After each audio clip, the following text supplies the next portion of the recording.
இயேசு கிறிஸ்து நாமத்தில் அன்பின் வாழ்த்துக்களை தெரிவித்துக் கொள்கிறேன். தெரிந்து கொண்ட வேத வார்த்தை என்னாகமும் 23ஆம் அதிகாரம் 23ஆம் வசனம். யாக்கோப்புக்கு விரோதமான மந்திரம் இல்லை, இஸ்ரவேலுக்கு விரோதமான குறி சொல்லும் இல்லை. கிறிஸ்துவுக்குள் பிரியமானவர்களே, உங்களுடைய வாழ்க்கையிலும் யார் யார் எந்த சூழ்நிலையிலிருந்து எப்படிப்பட்ட காரியங்களை நிகழ்த்தாலும், உங்களுக்கு விரோதமான எந்த செயல்களை செய்தாலும் தேவனுக்கு முன்பாக எந்த காரியமும் நிலை நிற்காது. ஏனால் யாக்கோப்புக்கு விரோதமான மந்திரம் இல்லை, இஸ்ரவேலுக்கு விரோதமான குறி சொல்லும் இல்லை. உங்களுடைய வாழ்க்கையில் அவ்விதமாக தேவன் செயல்படுத்துவார். பாக்குறோம், வேதத்துல அழகா நம்ம பாக்குறோம், எஸ்தர் ராஜாத்தினுடைய சிறிய தகப்பனுக்கு மெத்தகாய்க்கு ஆமான் என்ன பண்றான், 50 அடி உயரத்தில் தூக்கு மரத்தை செய்யும்படியாக அவன் வீட்டிற்கு முன்பாக தூக்கு மரத்தில் செய்கிறான். அந்த தூக்கு மரத்தில் செய்துவிட்டு மெத்தகாயை போட வேண்டும் என்று ராஜாவிடம் கேட்குவதற்காக ஆயத்தமாயிருக்கிறான். பாருங்க நடந்தது என்ன. ஒரு நாள் ராஜா தூக்கம் வராமல் நியாயபரமான புஸ்தகத்தை கொண்டு வர சொல்லி அதை வாசிக்கும்படி கட்டளையிட்டார். அதில் மொத்தகை செய்த செயல்களையும் அதில் எழுதியிருந்தது. அப்பொழுது மொத்தகை செய்ததற்கு சன்மானம் கொடுத்து விட்டதாயின்னு கேட்கும் போது இல்லை என்று சொல்லும் போது, அப்பொழுது ஆமான் அரண்மனை வாசலில் இருந்திருந்தான். ஆமானை கூப்பிட்டு, நான் கனமண்ணும் மனுஷனுக்கு எவ்விதமாக செயல்படணும்னு சொல்லி கேட்கும் போது, தன்னை தவிர யாரை ராஜா கணமன போகிறான்னு சொல்லி ராஜா அணிந்திருந்த வஸ்திரத்தையும் கிரீடத்தையும் எடுத்து சேவகன் கையில் கொடுத்து இவ்விதமாக அலங்காரம் பண்ணி, ராஜா கணமணிகிற மனுஷன் இவ்விதமாக இருக்கணும்னு சொன்ன உடனே ஆமான்ட்டும் ராஜா சொல்லுகிறார், இவ்விதமாக முத்தாய்க்கு செயல்படு அப்படின்னு சொல்லி சொல்லும் போது அவன் அவ்விதமாகவே கணம் பண்ணுகிறான். ஒருவேளை அவன் நினைத்து கூட பார்த்திருக்க மாட்டான் இல்லையா.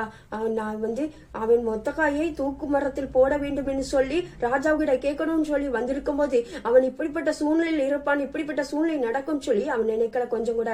அவன் வீட்டிற்கு முன்பாக 50 அடி உயரத்தில் தூக்கு மரத்தை மொத்தக்காய்க்காய் ஆயத்தம் பண்ணி இருந்தான். பாருங்க நடந்தது என்ன.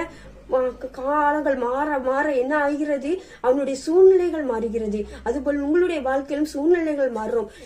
ஒரு நாள் எஸ்தர் ராஜாவை விருந்துக்கு அழைத்து, எங்களுக்கு ஜனத்தையும் எங்களை கொல்லும்படியாக எங்களை அடிமையாக வித்துவிட்டான்னு சொல்லி சொல்லும் போது ராஜா கேட்கிறா, யார் இந்த செயலை செய்தது அப்படின்னு சொல்லி. இதோ இருக்கிற ஆமான் தான் செயல்பட்டான்னு சொல்லும் போது கோபம் அடைந்தவனாய், பாருங்கள் எப்படிப்பட்ட சூழ்நிலை இருக்கும், கோபம் அடைந்தவனாய் அவன் செய்த செயலுக்கு தண்டனை கொடுக்க வேண்டும் என்று சொல்லும் போது ஒருத்தர் சொல்றான், ஆமா மெத்தகாய்க்காக செய்த தூக்கு மரம் அங்கே இருக்கிறதுன்னு சொல்லி சொல்லும் போது அந்த மரத்திலே நீங்கள் தூக்கி போடுங்கள் சொல்லி சொல்றான்.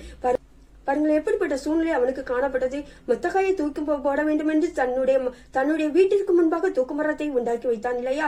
ஆனால் அவனையே அந்த தூக்குமரத்தில் போடுவிட்டார்கள். இப்படிப்பட்ட சூழ்நிலையில் தான் இருக்கும். நீங்கள் கொஞ்சம் கூட கவலைப்படாதீங்கள். யாக்கோப்புக்கு விரோதமான மந்திரம் இல்லை, இஸ்ரவேலுக்கு விரோதமான குறி சொல்லுதும் இல்லை. உங்களை பத்தி அநேகவர் குறி சொன்னாலும் சரி, உங்களை பத்தி கோல் சொன்னாலும் சரி, எந்த காரியத்தில் இவள் தப்பா செய்யறா, இவள் தப்பா அப்படின்னு சொல்லி எந்த காரியத்தில் செயல்பட்டாலும் சரி, நீங்க கொஞ்சம் கூட கவலைப்படாதீங்க. கொஞ்சம் கூட கவலைப்படாம நீங்க செயல்படுங்க.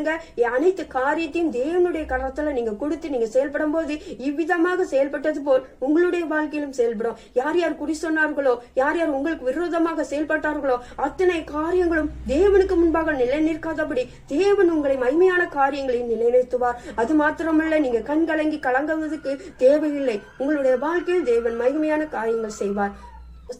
துதிகள் மாதில் வசைகிறவரை துதிக்கிற சொஸ்திரேசப்பா இம்மட்டு நடத்தினவர், இனிமேலும் நடத்த வல்லவர். உங்க கரத்துல நாங்க கொடுக்கிறோம். யார் கவலையோடு இருக்கிறார்களோ அந்த கவலையை மாற்றுவீராக ஜெபிக்கிறேன்.